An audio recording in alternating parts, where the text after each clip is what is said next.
We will show you how to correctly mount a panel into a contained aisle.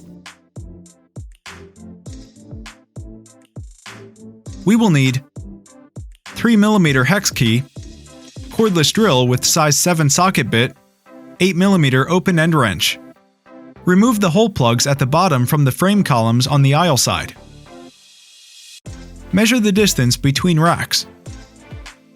It will be either 100 or 120 centimeters. We will be installing a blank panel for 120 centimeters. The pack contains 2 bars, an upper bar with nuts and a lower bar. Mount L pieces onto both sides of the lower bar using M5 screws. If the distance between racks is 120 centimeters, mount the pieces into the outer oval hole.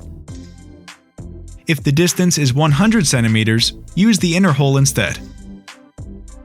Mount the bottom bar onto the columns on both sides using black M5 countersunk screws and fly nuts.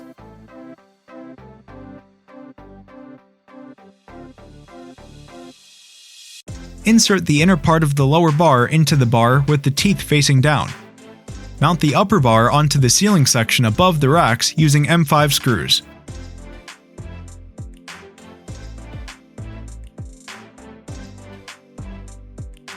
If the racks are taller than 42U, use supplementary crosspieces to increase the height. Insert the 4 vertical cover panels first into the top groove, and then the bottom groove on the bars. Place them close to each other. Mount polycarbonate paint anchors onto both sides of the ceiling piece. Fasten the ceiling piece using screws on the ceiling section panels above the racks. Secure the vertical panels using screws to the top and the bottom to prevent them from moving.